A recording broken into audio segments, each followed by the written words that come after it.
Irmãos, agora sim, companheiros do ideal espírita, é para nós sempre uma alegria renovada estarmos nessa casa que já frequentamos há alguns anos, em meio aos rostos conhecidos e os novos que nos sorriem. Exoramos as bênçãos do alto para que tudo transcorra como deva ser. Nenhum de nós é dono de nós mesmos. Não sabemos ao certo quem somos, de onde vemos ou para onde vamos. O próprio psicólogo Freud, quando declina sobre nós e sobre nossa sociedade, que a grande parte do nosso comportamento não é consciente, nos choca a todos. Nós não temos consciência sequer daquilo que desejamos.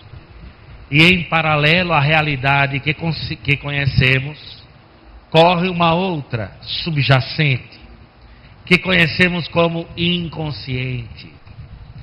Nessas forças imponderáveis, muito do que nós somos, a maior parte, está expressa, de tal forma que podemos fazer a analogia da personalidade humana como tendo a sua parte aparente como sendo um iceberg.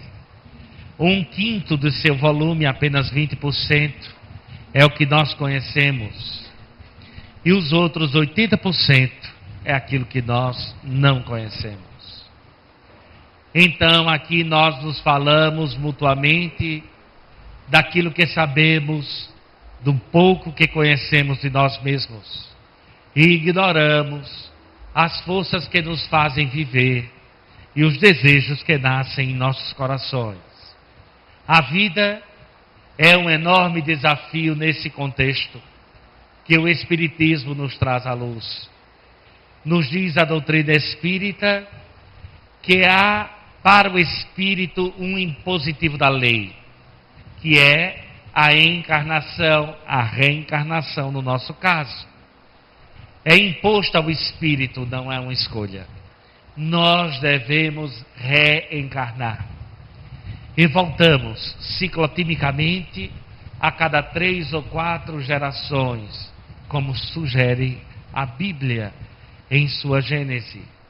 Nós retornamos ciclotimicamente para expiar, provar, ou na qualidade de espíritos missionários, que creio, infelizmente, não estão entre nós na noite de hoje.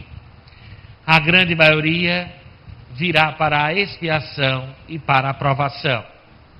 Nesse contexto, escolhemos, quando podemos, as provas que nos cabem. Cada um de nós escolhe tentar compreender por que sofria e, para ser feliz, busca combater o que nos fez sofrer antes. Quando desencarnamos, temos um olhar diferente, então escolhemos. Fui muito ciumento, coisa que já não acontece mais nos dias de hoje. Especialmente aqui no Nordeste, nós homens raramente somos ciumentos. Mas imagine que sejamos pessoas doentias. Fui muito prepotente, fui muito vaidoso, fui muito orgulhoso. Então, isso me impediu de ser feliz. E pedimos a prova, a oportunidade de retornar aqui, para que pudéssemos desfazer o mal que fizemos. No contexto da prova, teremos uma família, teremos um emprego, teremos determinados companheiros de outrora, teremos determinadas funções sociais e teremos uma religião. Essa é o capítulo que nos traz na noite de hoje. Nós que aqui estamos, em nossa maioria, abraçamos a doutrina dos espíritos. Alguns dentre nós, para sermos honestos, a abraçamos como náufrago no desespero. Cansados das antigas religiões, que usamos a nosso bel prazer, retornamos aqui para a nossa querida cidade de Maceió, E veja a sorte que nós tivemos. Poderíamos ter dado azar de termos reencarnado na Suíça. Já pensou que miséria? De termos reencarnado na Inglaterra, na Alemanha, em Nova York, mas não. Veja como é significativo. Reencarnamos na nossa América do Sul, mas não em qualquer lugar. No nosso Brasil, mas não em qualquer lugar. No nosso Nordeste. E não em qualquer lugar do Nordeste. Na nossa querida Alagoas. Veja que bênção. E na nossa Alagoas, nós abraçamos a doutrina dos Espíritos. É possivelmente a primeira vez que o fazemos. Não devemos ter sido espíritas antes. É pouco provável. Porque se reencarnamos a cada 3 ou 4 gerações, isso nos dá um período de latência entre 220 a 260 anos, para que fôssemos tataranetos e bisnetos com a expectativa de vida que temos hoje. E a nossa doutrina tem cerca de 160 anos. Então, muito possivelmente, nós que aqui estamos na primeira reencarnação, como espíritas. É a nossa primeira experiência no seio da doutrina espírita. E nós viemos de outras experiências religiosas, as mais variadas, que graças a Deus deixamos para trás. Abraçamos o Espiritismo e ele tem um significado transcendente nas nossas existências. Para nós que abraçamos a doutrina espírita, há uma passagem muito especial em o Evangelho segundo o Espiritismo, mais precisamente dos trabalhadores da última hora. Há essa passagem que é definitiva, porque lá nós lemos a definição da missão dos espíritas. A definição de espírita, Kardec já a dá. Espírita o é aquele que se esforça para ser uma pessoa melhor com todo o seu empenho, com toda a sua força, pelo menos o verdadeiro. Porque os falsos há muitos, eu não preciso entrar em detalhes. Mas o espírita verdadeiro não é aquele que é perfeito, é aquele que se esforça, que luta, como lemos na noite de hoje. Não é aquele que se integra à paz falsa e fugiria de uma pseudo-estabilidade que não é verdadeira, mas é aquele que se integra à fileira daqueles que não gostam de si mesmos como estamos. E queremos e desejamos ser pessoas melhores do que somos. Assim, quando lemos em o Evangelho segundo o Espiritismo essa passagem desafiadora, comentada pelo Espírito Erasto, o guia do médium, por Friedrich Henry, o poeta alemão, e também o teólogo, que foi uma espécie de advogado na cidade de Düsseldorf, na Alemanha, o último dos grandes poetas alemães, e o Espírito de Verdade. Os três comentam a passagem que trago aqui na noite de hoje. No aspecto religioso, nós abraçamos o Espiritismo. E o Espiritismo tem uma missão. A definição é o Evangelho, narra aquela passagem que compara o reino do céu a um homem, um pai de família, que sai à primeira hora do dia, inferência nossa, 6 horas da manhã. A hora aproximada em que o dia nasce na região da Galileia. Esse homem de família vai recrutar trabalhadores para a sua vinha. E então, ao preço de um denário era equivalente mais ou menos a um dia de trabalho. Ao preço de um denário, ele convida os primeiros trabalhadores, os trabalhadores da primeira hora. Em seguida, pelo mesmo valor, chama a partir da 6ª hora. Isso é muito significativo. Se a primeira hora era às 6 horas da manhã, a 6ª hora deveria ser o meio-dia. Então, na metade do dia, ele convoca os trabalhadores daquela hora, que foi a segunda, correspondendo à 6ª, os trabalhadores do segundo momento. Esses trabalhadores, então, se engajam. E na 12ª hora, na 11ª hora, o que equivaleria às 5 da tarde. Ele convoca os últimos trabalhadores. Os últimos, então, vão trabalhar na vinha apenas 1 hora, porque a tradição dizia que o trabalho na vinha só poderia se dar com a luz do sol, que variava de forma semelhante à nossa nessa altura dos trópicos, entre 6 da manhã e 6 da noite, diferente do horário europeu, onde o sol varia entre as 10 até as 20 horas. Então, por analogia, na 11ª hora, chegaram os últimos trabalhadores. Até aí, tudo bem. Mas eis que o patrão, que assalariou, convoca todos para o pagamento, chamando os últimos primeiro. Quando ele chamou os últimos, e imaginemos a fila, a hora do pagamento, todos nós sabemos, é uma hora em que ninguém olha a vida de ninguém. Porque ninguém se preocupa com quem ganha mais que quem, não é verdade? Nós somos pessoas muito escrupulosas e não nos preocupamos com a vida alheia. Mas imagine você na fila. Quem chegou por último está em primeiro lugar. E aquele primeiro recebe 1 denário. A mesma coisa que você recebeu, veja só. Você está lá desde as 6 horas da manhã, trabalhando. E aquele que chegou às 5 da tarde, recebe o mesmo com você. Qual é o sentimento que você tem?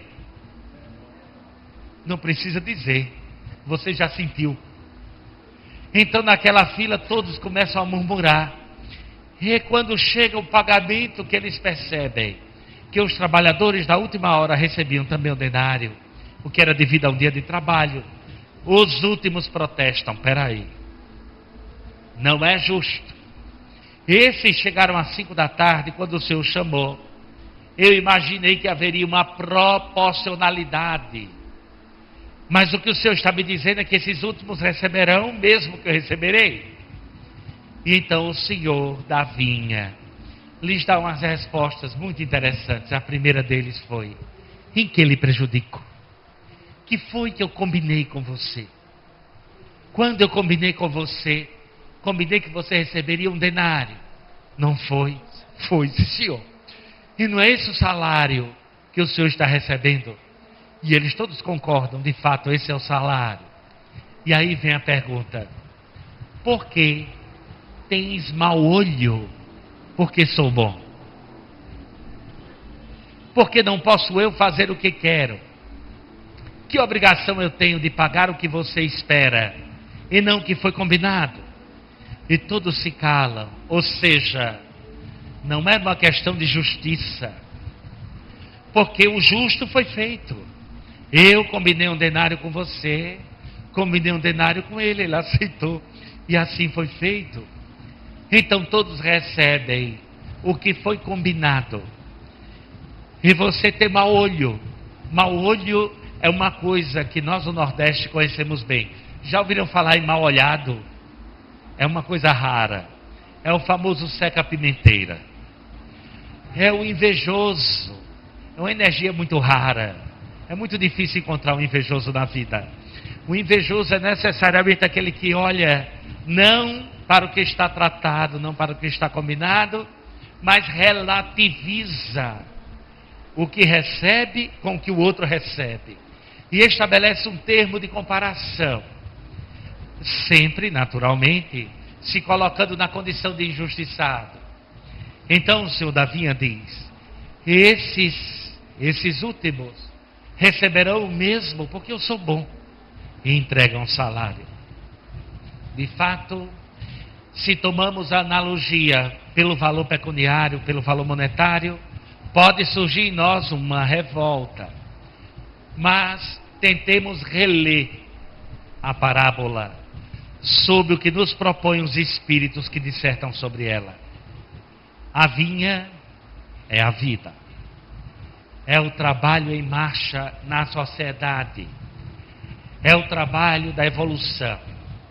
É a marcha ascensional a que todos nós estamos submetidos. Há os que chegaram em primeiro, os que chegaram em terceiro, em segundo e terceiro, como a dizer que a cada trabalho corresponde o seu tempo, o seu momento e o seu instante. É o espírito de Henri que clarifica que os primeiros trabalhadores foram aqueles que iniciaram a ideia do Deus único. Os judeus que trouxeram para o mundo a visão da unicidade de Deus. Antes dele, era impossível se trabalhar, porque havia uma multiplicidade de informação que confundia. É a ideia do Deus único.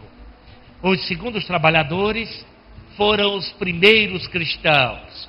São os trabalhadores que chegaram na metade do dia, porque já trabalharam sobre um terreno fecundado, sobre uma vinha mais pronta e mais preparada. E os terceiros trabalhadores, Henri identifica: sois vós, os espíritas. Os tais trabalhadores da última hora somos nós. Nós que abraçamos esse trabalho enriquecedor na vinha de Deus, seríamos esses últimos da 11ª hora. Assim, meus bons amigos, eis-nos aqui.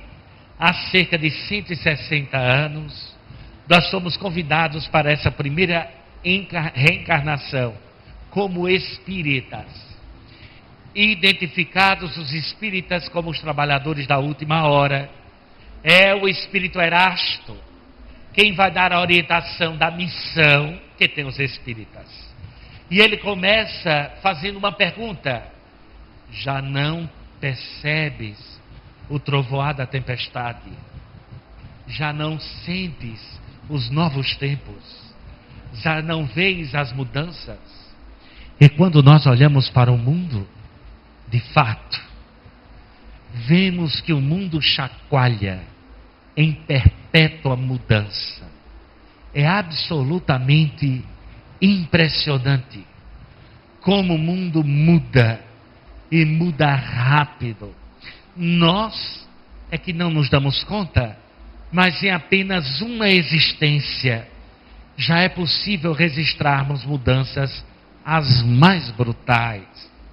Outro dia, eu tenho a graça de militar como professor, e eu estava dando uma bronca num aluno. Nós temos essa arrogância. O termo aluno é por si um termo prepotente. Aluno, alumen, sem luz. Nós consideramos os nossos aprendizes seres sem luz. Então, quando eu estava lá dando a bronca, porque a prepotência é sempre essa, quando eu lá estava dando a bronca, no meio da discussão, eu virei para ele e disse: fulano, você já não tem idade para agir como se fosse uma criança, porque você não é. Você está sendo de uma ingenuidade terrível. Não pode agir assim, preste atenção. Olha ao seu redor, você já tem idade para que a ficha caia, está na hora da sua ficha cair. E ele então abriu os olhos, olhou para mim e disse: ficha? Que ficha?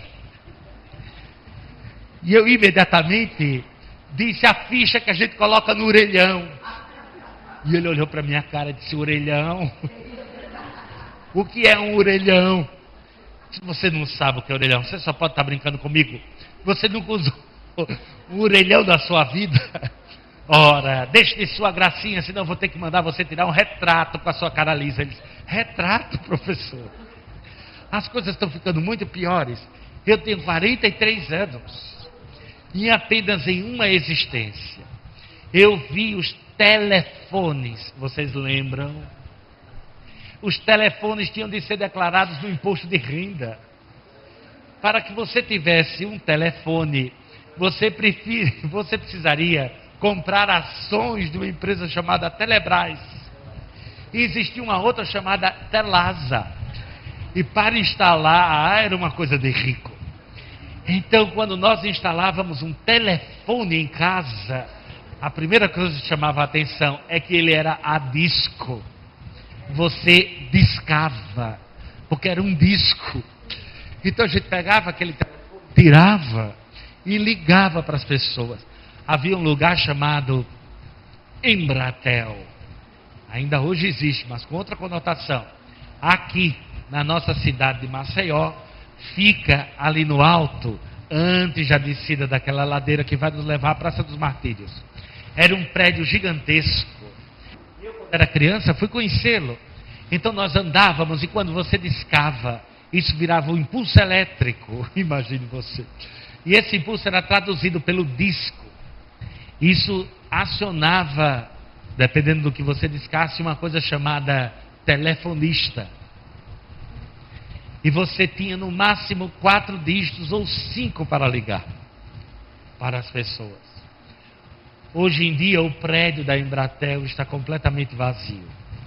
Aquele prédio gigantesco é inútil. E tudo aquilo cabe em uma sala de aproximadamente 6 por 6 metros. E há muito mais dispositivos móveis do que nós imaginávamos. Há 5 anos atrás, quem é que pensava, cogitava uma coisa chamada smartphone? A última coisa que você faz hoje com o telefone é falar. Porque todo o resto você faz. Existe uma coisa muito curiosa, acho que ninguém conhece, chamada WhatsApp. Onde você troca arquivos, troca conversa com pessoas, não importa a distância. Não importa aonde a pessoa esteja. Tanto faz se ela está na esquina ou ao seu lado. Porque hoje em dia há famílias que eu conheço que se chamam para o café pelo WhatsApp. Porque é mais prático. Não importa a distância. Eu posso estar aqui, o outro pode estar na Alemanha. Nós podemos conversar tranquilamente. Nunca a sociedade mudou tão rápido. Em menos de 150 anos, nós abandonamos a escravidão. Lembram? É muito recente. Mudou tudo. Antes, nós comprávamos e vendíamos pessoas em praça pública. Nós anunciávamos em jornal. Aqui na nossa querida Alagoas, havia um pelourinho na praça que nós chamamos hoje de Praça Deodoro. Nós temos o belo karma de termos sido o lugar, o estado da federação, aonde o último escravo fujão foi enforcado, 10 anos depois da Lei Áurea. Nós o matamos na cidade do Pilar. Ele foi enforcado há menos de 170 anos atrás. Nós comprávamos e vendíamos as pessoas. Há menos de 50 anos atrás, como era ser uma mulher desquitada? Lembra, minha amiga? Isso era possível? Como era a vida de uma mulher? Podia se divorciar? Nunca. Era algo impensável. A nossa sociedade mudou radicalmente. O mundo mudou radicalmente. E a única certeza que nós temos hoje no mundo é a sua mudança. O jornalista do New York Times escreve: o mundo é plano.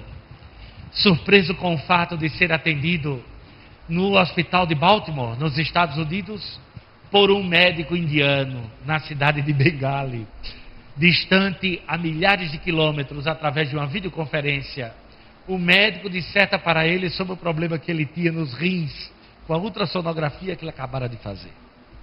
O mundo mudou. Mudou brutalmente. Fronteiras são desconhecidas. Viagens que nós fazíamos, que duravam semanas, hoje estão restritas a horas. Acesso à comunicação, como nunca temos hoje. Nós nunca tivemos tanta interação. Ora, quem de nós nunca ouviu falar uma coisa chamada Facebook? Já ouviram falar? Seja honesto, quantos amigos você tem no Facebook?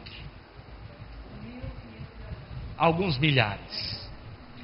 Nós temos, e olha que o Facebook está envelhecendo. Quem é mais jovem gosta do Instagram. E se for mais jovem ainda, é Snapchat. Instagram é coisa de velho. Agora, para nós que ainda estamos na fase do Facebook, veja você, nunca tivemos tanta interação. E nunca as pessoas se sentiram tão sós. Nunca estiveram tão sozinhas. Nossas crianças dispõem dos recursos mais impressionantes. Nossa medicina nos trouxe avanços impensáveis. Nós enveredamos pela genética. A alimentação transgênica era impensável, a transgenia. Hoje as terapias transgênicas já são viáveis. E não obstante todos os avanços, nós nos deprimimos e adoecemos da alma. A Organização Mundial de Saúde, no ano de 2010, reunida na cidade de Atenas, declarou que em 2030, 20% da população mundial terá a doença mais incapacitante da Terra, e será a depressão. Nós temos adoecido de forma sistemática. Nunca tivemos tanto acesso a bens de consumo, carros, viagens. Nunca tivemos acesso uns aos outros. Nunca a vida foi tão divulgada, tão devassada. Quando eu cheguei hoje, imagine vocês, fiz uma quadrilha. No tempo que quadrilha, nessa época, só existia de São João e São Pedro. Fizemos uma quadrilha da nossa casa. Quando eu cheguei aqui, todo mundo me cumprimentou. Olha que quadrilha linda da sua casa. Eu disse, mas como é que você soube? Ah, pelo Facebook de fulano. Nós nunca interagimos tanto uns com os outros. E nunca estivemos tão sós. Nunca estivemos tão sozinhos. Então, Erasto fala corretamente. Um tempo de 160 anos é muito curto. Em 1857, a França entraria em guerra em menos de 10 anos. Nós teríamos a França em guerra com o Império Prussiano, com a Alemanha, para que nunca mais saísse de guerra, a não ser na década de 70, com a finalização das suas colonizações na Líbia e na Argélia.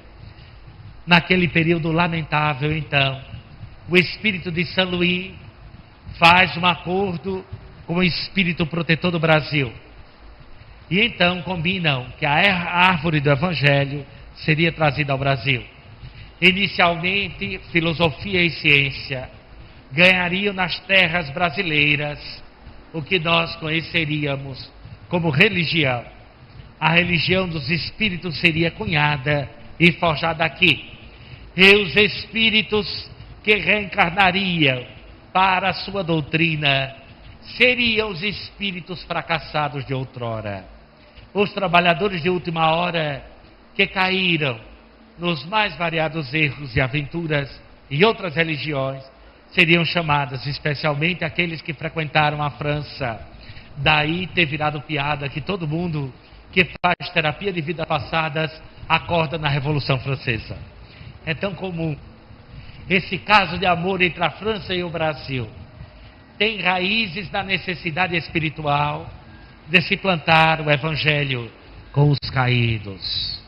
Daquela noite de terror, do período jacobino, em que nós nos lançamos uns contra os outros, traindo os ideais de igualdade, fraternidade e liberdade. Reencarnamos no Brasil sob a égide desse Espírito bondoso, que nos recolheu de outras quedas, para que fôssemos agora espíritas, nós os trabalhadores da última hora, porque o pagamento, que é o pagamento? É a consciência tranquila, é a paz de espírito. Por isso pouco importa o momento em que você a recebe. Quem estiver com paz de espírito estará a qualquer momento, a qualquer instante. Por isso, tanto os primeiros, como os segundos, como os terceiros, lograrão a mesma coisa, que será a sua paz interna, a sua consciência pacificada. Quando nós reencarnamos aqui no nosso Brasil e abraçamos a doutrina espírita, reencontramos compromissos muito grandes, e alguns deles severos, para dormirmos novamente. O Espírito Erasto então nos adverte: ide e pregai. Veja, caros amigos, pregai a doutrina da progressão dos espíritos e da reencarnação. Pregai aos homens que a felicidade futura depende das suas ações. Desmascarai aqueles que se encontram em teu caminho, em outras religiões, e que traem a palavra de Deus. Ide e pregai. É um desafio. A pregação a que se refere não é necessariamente a palestra, porque há espíritos que são tão necessitados e tão comprometidos que até palestrante viram. Não é uma desgraça? Esses são os casos mais graves. Mas há outros que não têm a necessidade da palestra, porque a pregação não é apenas a fala. É possível o indivíduo, no seu campo de ação, no seu raio de ação, pregar, que totalmente diferente das outras religiões, o Espiritismo nos entroniza. A centralidade é nossa. Nas outras religiões nós éramos salvos. Eram as religiões salvacionistas. Era a visão crística. Cristo é um título, Salvador. E o Espiritismo nos coloca na condição de salvação como sendo obra nossa. Nós é que devemos nos salvar, não o contrário. É bem diferente. Então, meus bons amigos, de nada adianta vir ao Centro Espírita William Crookes todas as quartas-feiras. Você poderá vir todas as quartas-feiras da sua vida. Você poderá tomar litros de água fluidificada. Poderá absorver toneladas de bons fluidos nos passes. Nada disso vale a pena se você não compreendeu que essa casa não é a casa da salvação, é a casa da troca, onde nós nos reencontramos para unirmos força, porque a salvação está lá fora, não está aqui dentro. Aqui dentro é onde nós viemos beber da fonte, para não perdermos a referência, para termos forças para a luta, mas a luta está lá fora. E o escopo de luta é bem definido por Jesus. Quando Tiago, inseguro, lhe pergunta: mas mestre, quem é o próximo? Porque você fala tanto em próximo? E ele adverte: o próximo é o próximo mais próximo. Proximidade é um conceito perigoso e capcioso. Nós podemos acreditar que a proximidade pode ser medida a partir da distância. Então, quem está próximo a mim está próximo geograficamente. O psicólogo Erickson lançou uma proposta muito interessante na década de 60. Ele disse que a distância emocional entre duas pessoas, que a distância entre dois seres humanos não pode ser medida por uma fita métrica. Há uma distância que ele chama e define como distância transacional. Veja que coisa interessante. O indivíduo próximo é aquele indivíduo que transaciona informação com você. Então, se você interage com uma pessoa, quando você troca a informação, ele é o seu próximo.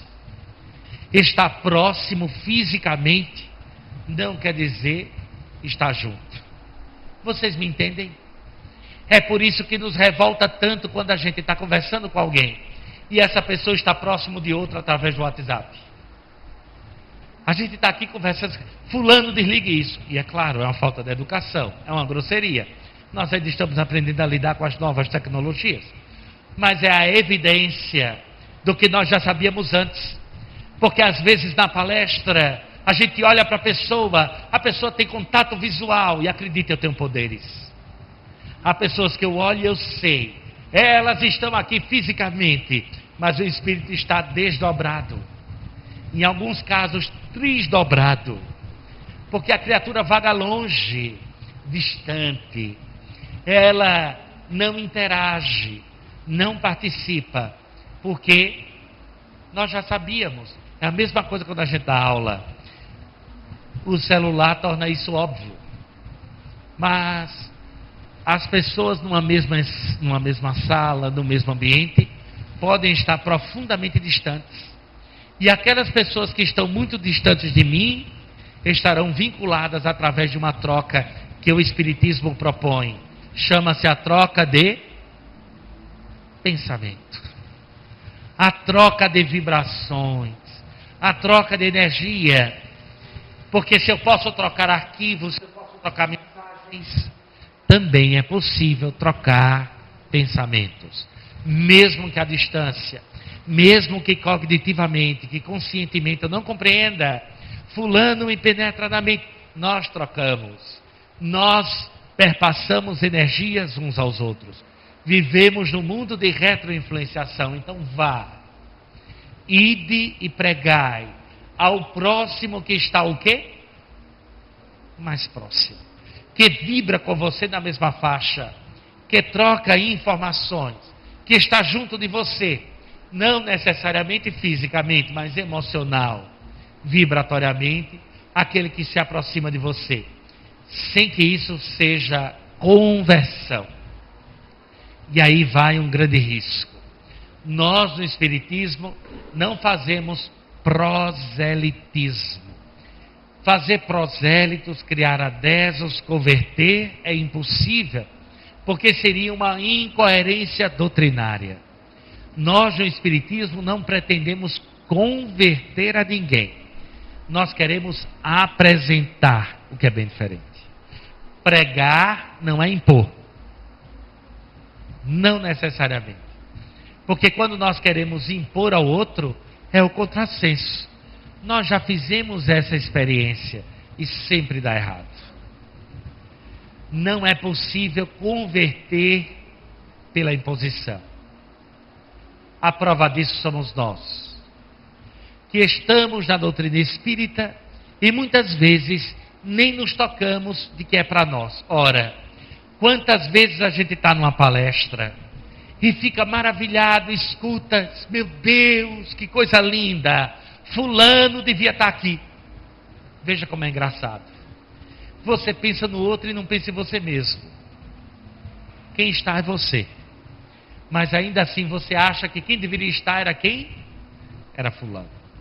Porque você pensa sempre na conversão do outro, não na sua mesma. Doutrinariamente o Espiritismo é perfeito.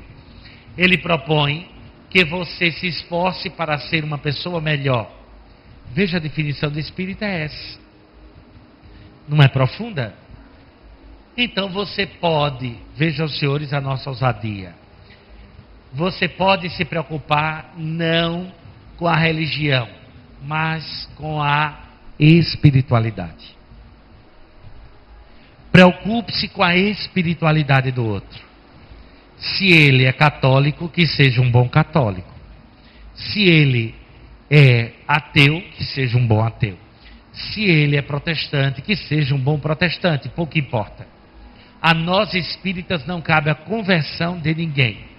A única pessoa que nós podemos mudar com muito esforço, com muita dedicação e mesmo assim errando muito, somos nós mesmos. Essa é a única possibilidade. Fora dela é impossível. Erasto corrobora, vá, exponha-se e diz: que mal faz se te ponham ciladas no caminho. Porque nós conhecemos pessoas que morrem de medo. Quando a gente diz assim: fulano, você é espírita, ele baixa os olhinhos, muda o tom de voz e diz: eu? Quem sou eu? Fulano, está na hora de você dar palestra. Se eu jamais. Eu não tenho a menor condição. Está esperando o quê? Eu tenho que estudar muito. Mas eu já estou lhe dizendo. Você já está há mais de 20 anos de estudo, já está na hora. Não, porque eu não posso. Mas por que você não pode? Não, porque isso é coisa muito séria. Mas ninguém está brincando. Está na hora. Vá e tente. Deus me livre. Eu não tenho coragem. Mas por quê? Porque tem tanta gente muito melhor do que eu. Mas como é que é isso? Na verdade, muitas vezes, nós dissimulamos humildade. Porque nós só gostaríamos de dar palestra quando dessemos palestra como Divaldo Pereira Franco. Nós só gostaríamos de fazer a psicografia quando ela fosse igual a de Chico Xavier. Então disfarçamos de modéstia o que é pedância. Ou, às vezes, nós temos um medo titubeante, porque somos inseguros, somos pusilânimes. temos um medo pusilânime de viver. Um medo que Jesus combateu ardorosamente. Nós não somos as doutrinas do que são, mas dos que gostariam de ser. Então, meus amigos, não esperem.